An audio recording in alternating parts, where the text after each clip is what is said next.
5G Batelma, des actualités uniques, dynamiques et renversantes dans le journal TV.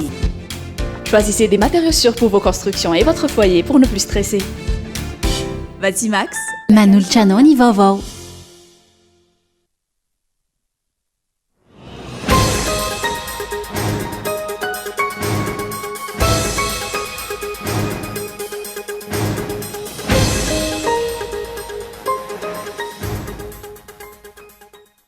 Midika ho fanirahana ny fetin'ny Pentecote ho an'ny kristianina izay ankalazainy na 50 andro aorian'ny fetin'ny Pâques. Saika feno hipoka avokoa ny fiangonana rehetra nankalaza izany tamin'ity androany ity. Ny andron'ny Pentecote izay atserovana ny nidinan'ny fanahy masina tamin'ireo apôstôly dimpin'i Jesosy Kristy. Mitohitolona amin'ny fanavotana ny vahoaka malagasy amin'izao fahasairanana lalina iainany vahoaka izao. Antony joroany ny kandida Adjoint Nanarivelo sy ireo prailista aminy amin'izao fifidianana solobavambahoaka izao. Ijoro hatramin'ny farany ho an'ny tombotsoan'ny vahoaka izy ireo ary tokony ho sarotiny amin'ny safidiny ny vahoaka ka tsy hanaiky ny fitapitaka atao amin'izao fotoana raha ny fanazavana. Ny faran'androany ny andiany voalohany tamin'ny etsika Madadok Show ny safidina izay alika tsara indrindra. Etsika niarahana tamin'ny Asim ka nandraisan'ireo mpiompy alika anjara. Ny andinidinin'ireo avy hatrany ary.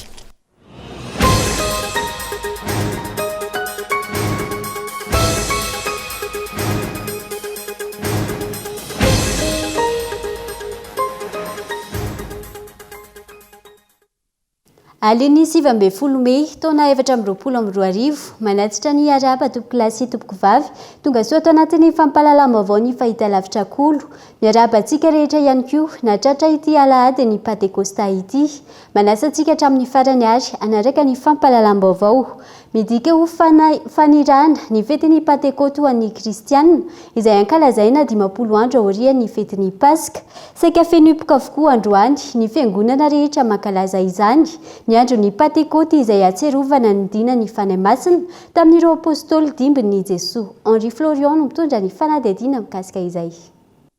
Fetin'ny Pentecote andro voadedina ho masina sy manandanja ho an'ny finoana kristianina maro. Pentecote izay 50 andro taorian'ny fankalazana ny fetin'ny Pâques. Fahatsiarovana ny nidinany fanahy masina tamin'ireo apôstôly sy masina Maria no ankalazan'ny fiangonana amin'ity androany ity. Midika fanirahana ihany koa ity andro lehibe ity raha ny nambaran'ireo pretra. Rehefa nidina ny fanahy masina ny olo tsy ny fankahazo dia ny fankahazo.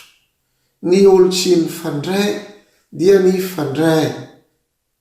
Ny olo tsy mifampivola tokony mifampivola.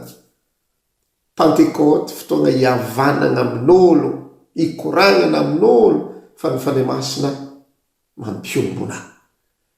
Ireto apôstôly tao agnatin'ny trano satria zadiny fa take koa i masina Maria. Ny Pentecote zegny ny fankalazana ny dina ny fanahy masina tamin'ny apôstôly sy tamin'ny masina Maria. Igny rivotro ny fofofo mafy lela mitarehigny afo nidina teo amin'ireo apôstôly. Malaka endriky rivotro amin'ny fofofo ny fanahy masina agnambarana fa mahery ny fanahin'Andriamanitra, agnambarana fa tsy voafehin'olombelogno ny fanahin'Andriamanitra, agnambarana fa malalaka libra ny fanahin'Andriamanitra ka mitsoka amin'izay tiany. Ny fanahy masina dia fagnomezan'Andriamanitra ho amintsika. Fanahy masina dia fagnomezan'Andriamanitra atsika noho ny famindram-pony. Atsika jiaby io samby nahazo ny famindram-po aby. Mifarana androany araka izany ny vanim-potoana fankalazana ny fetin'ny Pâques araka ny calendrier liturjika. Manana didy lehibe amin'ny fampitana izany herin'ny fanahy masina izany ny kristiana rehetra raha ny fanazavana ireo pretra hatrany. Dia ao anatin'izay indrindra no ametrahany fiangonana hafatra no hoe maha-kristiana rehetrarehetra dia ny hoe isika rehetrarehetra no samy mandray fanahy masina tamin'ny batemon'indray isika ary irahana isika itory ary anisan'ny vaky teny Androany tao amin'ny evanjely masin'i Joany dia hoe ombanareo any amin'ny fiadanana mandehananareo amin'izao tontolo izao mitory ny evanjely. Ka rehefa nandray fanahy masina ny apôstôly dia samy joro vavolomen'i Kristy dia isika kristiana rehetra ihany koa nankahirezana mba hitory an'i Kristy rehefa nandrain'izay fanamasin' izay dia ao anatin'izay tsy maintsy misy ny olana indrindra fanenjehana fa eo andriamanitra eo ny fanamasina izay mpanafaka reherantsika fa indrindraindrindra ny fanamasina mpakahery atsika fena avokoa ny fiangonana maro teto andrenivohitra izay mankalaza ny fetiny pentekote tamin'ny ty androany ity isan'ny nampiavaka ny fotoam-pivavahana ny fanaovana ny vavaka ny ampianarin'ny tompo tamin'ny fitenim-pirenena samihafa ho fitaratra ny zava-misy tamin'ny fotoany ny androany ny fanehy masina tamin'ireo apôstôly izay niteny tamin'ny teny tsy fantatra araka ny voarakitra ao anatin'ny baiboly mitonontolona amin'ny fanavotana ny vahoaka malagasy amin'izao fahasahiranana lalina iainan'izao antony ijoroan'ny kandida azo Andriananarivelo sur prailista aminy amin'izao fifidianana sombavam-bahoaka izao ijoratra amin'ny farany ho an'ny tombotsoan'ny vahoaka malagasy izy ireo ary tokony ho sarotiny amin'ny safidin'ny vahoaka ka tsy anaiky ny fitapitaka atao amin'izao fotoana raha ny fanazavana ny lahatra na efson tsy misy fialan-tsasatra sy fakanaina ny fitadiavana tombontsoa sy ny fikatsahana ny son'ny vahoaka malagasy androany ireo vahoaka atao amin'ny komuna Anosiavaratra indray no nampahafantarany ny kandida lahatra na faharoa ny fekevitra izay ijoroany amin'izao fifidianana solombavam-bahoaka izao. Tsika zany fa kosa namelona tao apotsika tsiraray avy ny tena fitiavan-tanindrazana marina sa tsy marina? Grenade na tsipony tsy nahafaty atsika fa namelona tao apotsika ny tena fitiavan-tanindrazana ary zay any ijoroantsika androany dia zay any mbola noizatsika antolona ho anty avaradrano ty aloha satria eto avaradrano teto any nananganana an'izany firenena malagasy zany ianareoreo a no afaka manangana ny firenena malagasy ka vonina za tsy vonina avaradrano eto avaradrano natombokitsika amin'ny fanovana tokony natao maherisetrana izy président tonga dia pam fa firy zay nefa maty teto Madagasikara tamin'izany tolom-baoaka zany ny nanan-karena za tsy nanan-karena Madagasikara sy nampanankarena amin'ny Madagasikara tsy afaka mifanao sorontsika amin'ny resaka fitiavan-tseza na fitiavam-boninahitra sy ny rehetrarehetra tsy nahasoa atsika zany ary efa vivoan'izany na ny tenako zao na ianareo ihany koa dia izay nandraisantsika anjara amin'ity fifidianana solombavam-bahoaka ity satria ny feo atsika tsy entany zay no mahatonga ny sasany misygizina dia izay ny ijoroanay hoe feo anareo ny feo atsika tsy maintsy hoentinany ka ny tombotsoa atsika tsy maintsy arovantsika any ary araka le hira nataon'ny kolektif malagasy ataontsika mahity reo tokony ho sarotiny amin'ny zonika sy ny safidiny amin'ny fifidianana ao avy izao fa ny vahoaka tsy ankanavaka ka tsy anaiky ny endrika fitapitaka izay misy eo amin'izao fotoana izao. Betsaka no mitetitetika mbola merina ny alabato indray ohatran'ny alabato tamin'ny fifidianana farany teo reny dia tsika tsy afaka ny anaiky an'izany tsy maintsy mijery tsika manara-maso tsara fa tsy amelantsika olona afaka laladolo tsika rehetrarehetra zay olona manaonao fahatany eo raikitra sa tsy raikitra tsy amelantsika zany dia midika an'izany tonga mifidy aloha tsika rehetrarehetra fa 20 volana me dia rehefa avy mandatsabato tsika dia arovantsika mivadotsika ny safiditsika satria izay na fahana manova firenena fahitanareo le fifidianana alatra reny tsy mampiova firenena satria taremarika fotsiny reny no alaina dia ho vaovaina eo taremarika azo vaina tsika mila maivitsika satria ny antony dia zao efa tsy hitan'ireo tsony zay anaovana atsika fa efa aty apositsika le fandresena ka misy any ambadika any voeniko voateo satria voaviny resaka tamin'ny olona tao Ambohimangarova avy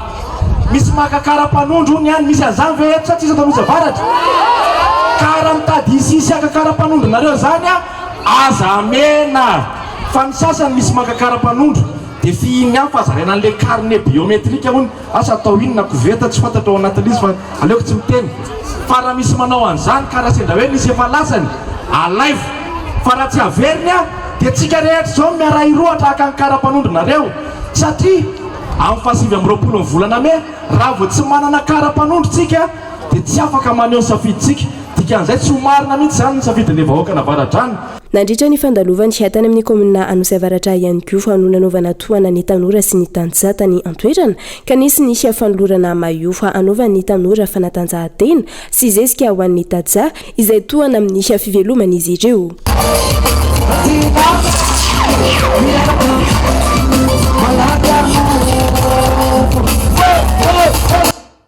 ilaina ary zava-dehibe ny fitandrona ny kolotsaina malagasy ho ny kandida solombavambahoaka Navaratrandro Ajo Andriananarivelo nandritra ny fandalovan'ny tao lazaina komuna Nosavaratra Androany ity faritra ity izay manana ny tantara mampiavaka azy manokana amin'ny kobanodry. Ny larana Evson Antrany mitondra ny fanadihadiana mikasika izay.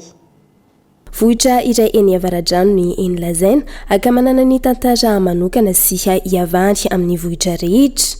Miavaka izy amin'ny mahareny vohitra sy hazanandralambo azy ary eo amin'ny lafiny finoana dia manana ny soatoavina izay ankalazainy isan'ny taona dia ny kobanondry izany. Midika ho fampihavanana ny kobanondry satria nandritra ny fanjakany ny mpanjakavavy Ranavalona voaloha izay nisy ny fanenjehana ny mpino kristianina dia nivaky ny mponina noho izay.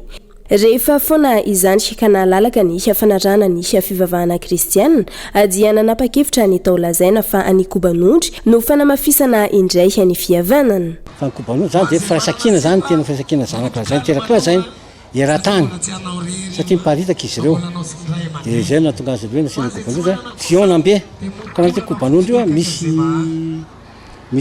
kolotsaina be ao ao misy hoe kobanondry fameran-keloka kobanondry firaisankina dia kobanondry fameran-kisa zay mampiavaka azy amin'ny rehetrarehetra indrindra dia nany zao tonga le kobanondry dia zao tamin'izao fotoana zany ondry be dabe dia ondry io natao masaka tsara maloto natao pate dia natao koba dia iny zany dia fosatra kobakoba tanaty ireny dia ireny zany tonga zany raha mandeha taloha mivory isaky rehefa tonga le fotoana izy io zany 1er novambra tena izy dia nalaina ny koba io rehefa tonga zany mivory aty ndray aman-dreny miondra satria zany fa io le fangona zany atao fangona tokana ka rehefa tonga zany tanaka zany na silamo izy na hafahafa rehetra fivana inona dia maray rehefa tonga aty dia misy atao hoe koban'ny satatra ireny moa miombiny natao solona ondry dia vita le solona ondry dia iny raha mihinana eto fotoam-pavana aloha ampiangonana dia vita mihinana avy any dia aty Akalamanjana reto fanaovana azy. Zava-dehibe ny fitazomana ny kolotsaina malagasy ary manana ny tantara sy ny mampiavaka azy manokana ny malagasy. Ka ny kolotsaina malagasy no nanana ny vahoaka malagasy fahendrena hatramin'izay.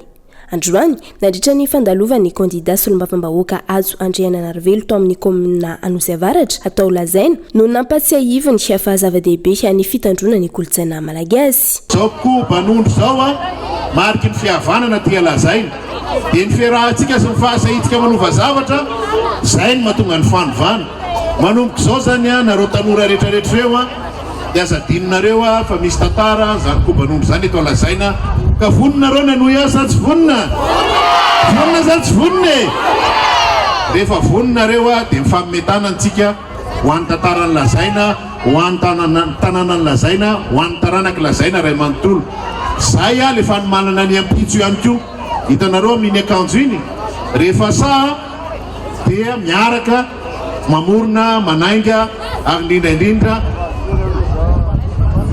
mikarakara ny ampitsotsika. Ho fitandrona sy famerenana izay kolotsaina nampiavaka anilazaina izay anisy ny omby sy ondry natolotry ny kandida nandritra ny fandalovany tany Antoerana. Fotoana ilaintsika ny herin'Andriamanitra ny vanim-potoana ankehitriny indrindra amin'izao andro ny Pentekoty izao mbola maro ny kristiana miafiny eto Madagasikara ka tokony ho sahijoro miaraka amin'ny herin'ny fanahy masina. Gaeton Andriatsilavo. Isan'ireo firenena ahitana fiangonana maro i Madagasikara ary betsaka ny kristianina sy ny mpino ao aminy.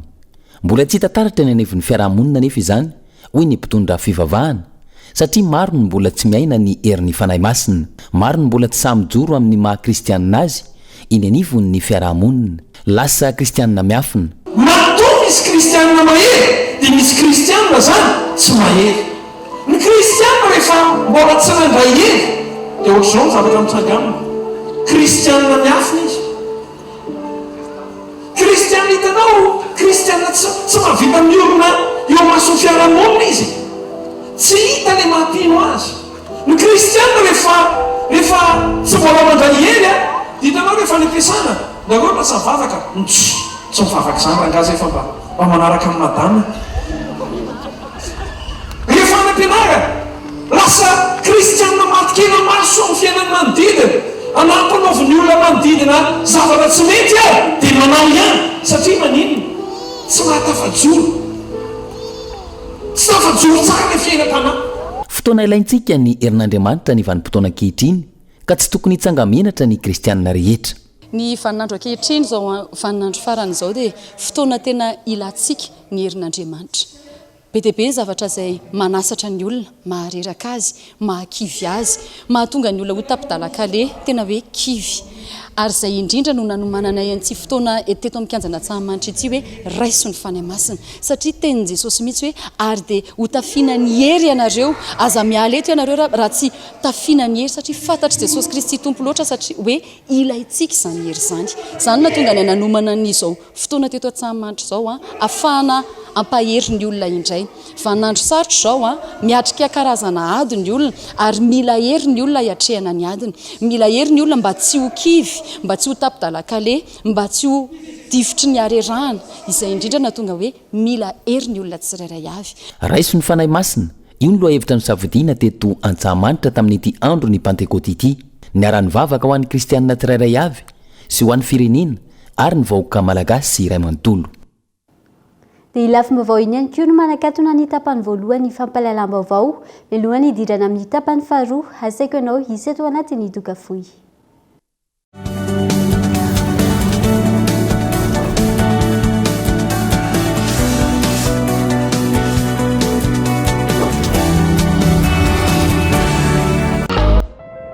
L'orage, le soleil, la nature, les fleurs. Chaque jour, la couleur de ce qui nous entoure embellit notre journée. Pour rendre la vôtre encore plus spéciale, choisissez Iris, peinture d'exception. Particulier ou professionnel, faites confiance à Iris.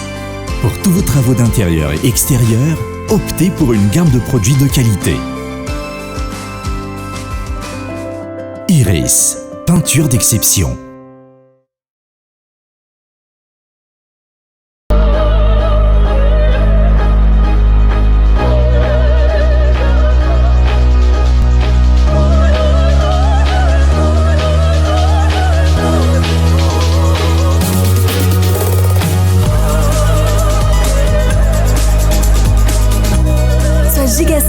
Avec maintenant plus de data, profite de nettement 25 000 et c'est 4,5 gigaoctets d'internet. Et c'est toujours à 25 000 arrière. Tape vite le dièse 322 étoile 8 dièse.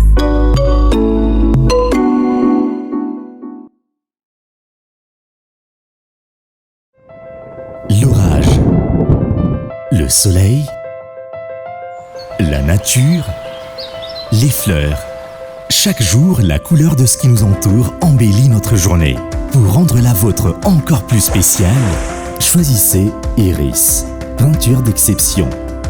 Particulier ou professionnel, faites confiance à Iris. Pour tous vos travaux d'intérieur et extérieur, optez pour une gamme de produits de qualité. Iris, peinture d'exception.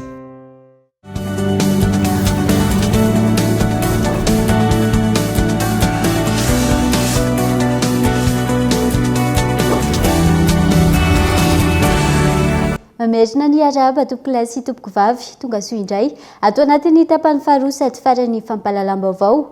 Mbola manasanao hatrany anaraka izany hatramin'ny farany. Mandalo Mahajanga mandritra ny roa herinandro ny association amicale des agents permanents de la mairie de Bandrabois avy ao amin'ny Nosy Mayotte izay miara-miasa akaiky amin'ny N10 humanitaire anatanteraka asa sosialy maro fanampiana ny mpiarabelona ary ny lycée Antanimalandy, lycée Philbert Tsiranana nanomboka ny 7 Mey hatramin'ny 1 Mey ho avy izao. Anja Robert Kolomahajanga. Ny 7 ka hatramin'ny 1 ny volana Mey 2024 ny fitsidihan'ny association amicale des agents permanents de la mairie de Bandraboa avy ao amin'ny Nosy Mayotte eto Mahajanga. Fivahinianana izay iompana tanteraka amin'ny asa sosialy, eo ihany koa ny fitsidihana toerana manatantara eto Mahajanga, fiara-miasa amin'ny N10 humanitaire. Ankehitriny izay dia faly mandray ny 2e édition andreto fikambanana avy any amin'ny Nosy Rahavavy Mayotte ireto anatanteraka ny asa fanampiana sy ny asa sosialy eto amin'ny région Boeny. Ao anatin'izany fitsidihana maromaro vitsivitsy izay atao any orphelinat ny lycée Philbert Tsiranana hoen'ny Katsepy ihany koa zareo ary ny maro asa tsy voatanisa.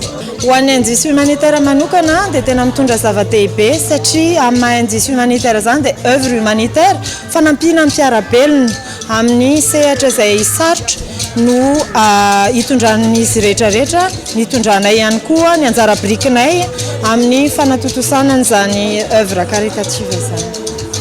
Tsy voasambany no tonga teto Mahajanga ny association amicale des agents permanents de la mairie de Bandraboa fa efa teto izy ireo nitondra ny anjara brikiny izay niarahana izy ireo tamin'ny indice humanitaire hatrany. Nitondra ny anjara brikiny teo amin'ny sehatra maro indrindra ny fampitaovana ny lycée Antany Malandy ny amin'ny fananganana zaridaina amin'ny fiarovana tontolo iainana eo amin'ny tokotanin'ny sekoly.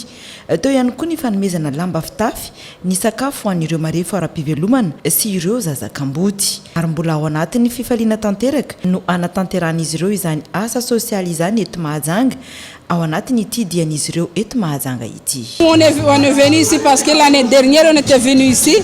Après on a fait des actions avec indice humanitaire. On avait fait une promesse qu'on va revenir cette année. Du coup on a été tellement accueillis qu'on a dit on va revenir pour faire plus d'actions et plus de découvrir plus. Oui, on est prêt pour l'action humanitaire. On a déjà notre planning. On va le réaliser, Inch'Allah. Matotra noho izany ny fiarah-miasa ny indice humanitaire sy ireto fikambanana avy ao amin'ny nosy mayotte ireto ny amin'ny fitsinjovana sy ny fanampiana ny mpiarabelona eto Mahajanga.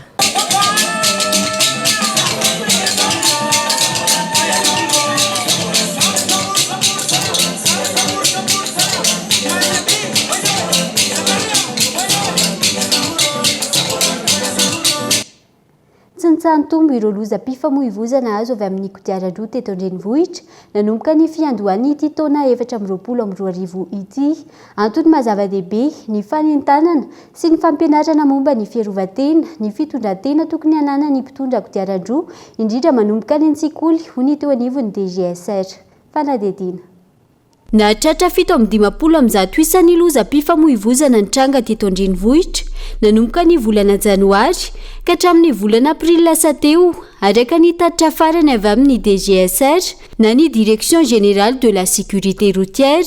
Misy 720 ireo namoniny vokatra izany raha mitotaly 470 isa kosa ireo tapaka sy naratra mafy. Antony nampianarana sy nanentanana teo anivon'ny DGSR ireo mpianatra Tetsimerina Vony talata maty isorohana izay lozam-pifamoivoizana mety hitranga izay. Tena zavatra misy moa zany dia BTB mihitsy ny loza vokatry ny kodiaran-droa ary raha jerena ny statistika zany manakaikikaiky ny 30 hatramin'ny 700 ny loza miseho mihitsy zany ny eto amin'ny faritry ny tanàn-dehibe. Dia izay zavatra zay zany nahatonga ny ao amin'ny Direction Générale de Sécurité Routière iroso amin'izao fidinana ifotony manomboka aty amin'ny sekoly mihitsy zany ary tety sekoly BTB tokoa zay mba hampianatra na de minimum fotsiny ara mba ho fiarovan-tenan'ny ankizy amin'izay resaka sécurité routière amin'ny akapobean'izay na io ankizy mandeha tongotra na indrindrindrindra moa samy mahafantatritsika ny firoborobon'ity resaka fampiasana ny kodiaran-droa ity. Raha ny tatratrany avy amin'ny toetra sy fihetsika tsy araka ny tokony ho izy ataon'ireo mpampiasa lalana rehetra ny 720 isanjato ny lozam-pifamoivoizana mitranga eto Madagasikara. Antony ihany koa mazava-dehibe ny fampianarana momba ireo fihetsika sy toetra tokony hanana ny tsirairay. Samy mahafantatritsika fa ny fiarovan-tena tsara indrindra dia ny toetra aloha dia rehefa avy eo ny fanaovana an'ireny aro isan-karazany aro loha aro vatana sy ny sisa dia tena nampianarina moa satria tsika samy mahafantatra fa le fahazaran-dratsy ohatra ny ray aman-dreny mitondra zaza 3-4 amina moto dia rehefa avy eo tsy misy kasika afa-tsy ny le anankiray le ray aman-dreny lehilahy na le vehivavy manatitra fotsiny dia fa ingay rehefa tsy miseho ny loza dia tsisy olana fa rehefa tonga ny loza vao mandeha ny fanomezantsiny isan-karazany. Ka zay zany dia manentana foana hoe ny toetra aloha voalohany indrindra dia ny fiarovan-tena tena tsy maintsy tokony ataon'ny tsirairay. Zay ivana ny somaly ny fidinana ifotony tamina sekoly tsy miankina iray Tetsimerina Vony talata maty nataony teo anivon'ny DGSR na ny Direction Générale de la Sécurité Routière. Tanjony ny ahaizan'ireo ankizy mpianatra dia ny mbola kely ahifetena sy sorokadin'izao izay mety ho siny ny lozam-pifamoivoizana izay. Lafomba vaoafa kosa indray ny faran'androany andiany voalohany tamin'ny hetsika Matadog Show ny safidianana izay alika tsara indrindra teto Madagasikara hetsika niarahana tamin'ny Asim ka nandraisan'ireo piopelika anjara fanadidina etiny Gaëton Andriatsilavo. Raha tokony tanterahanao maly ny tombatombana na ny séance d'évaluation ho an'ireo chien de race nandray anjara tamin'ny Matadog Show andiany voalohany. Nirosona indray ny concours de beauté tamin'ity androany ity. Ny hetsika androany zany dia misy fepetra zany tsy maintsy apetraka zany fidirana ao anatin'ny FCI zany dia tsy maintsy mikarakara hetsika concours de beauté alalana hoe iza no alika faran'izay tsara indrindra eto Madagasikara amin'ny rasy rehetrarehetra zay misy eto Madagasikara. Rehefa fantatry zay dia zay olona tompon-dakany Madagasikara eto indray dia afaka mifaninana indray rehefa avy eo any amin'ny misy compétition internationale. Dia zay zany ny hetsika androany zany dia zay ny voalohany indrindra eto amintsika fa karazana hoe répétition ihany satria tiany voalohany aux normes CACIB zany hoe norme ny FCI zany zay CACIB zay hoe azahoana le certificat d'aptitude au concours international de beauté.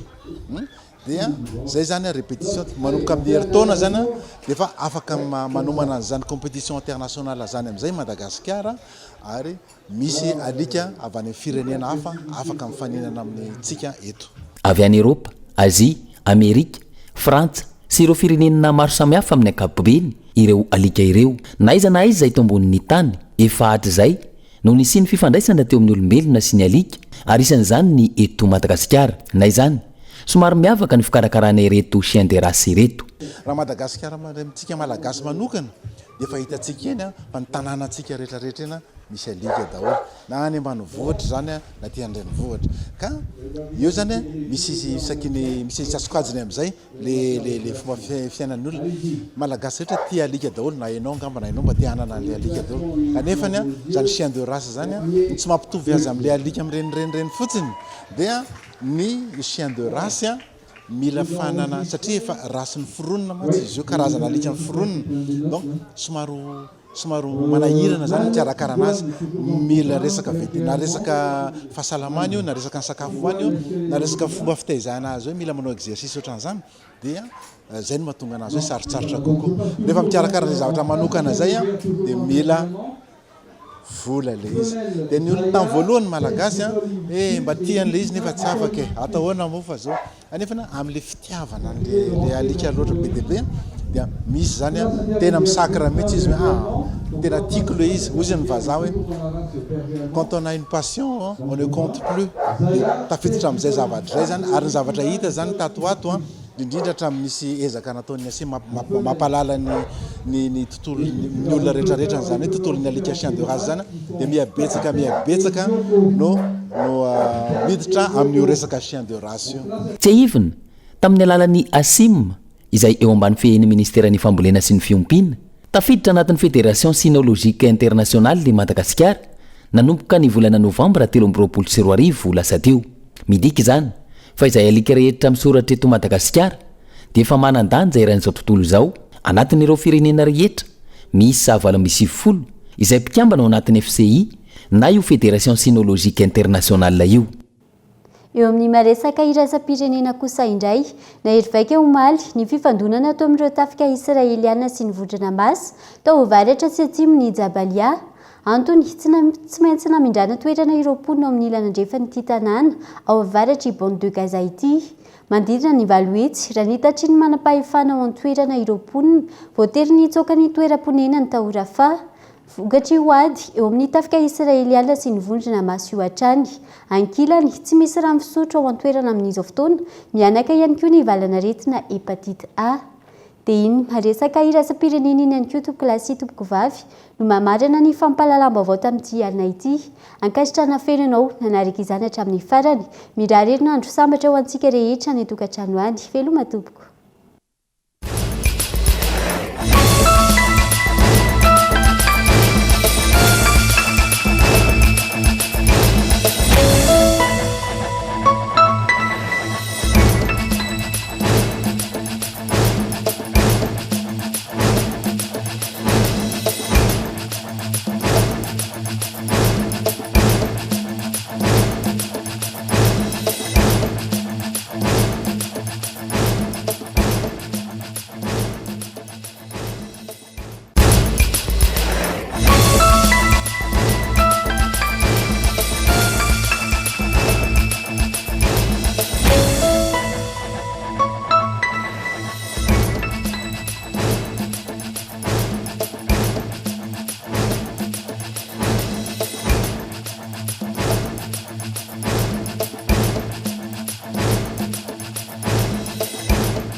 Choisissez des matériaux sûrs pour vos constructions et votre foyer pour ne plus stresser. Vatimax vous a présenté Vavo. 5G Batelma, des actualités unies, dynamiques et renversantes dans le journal TV.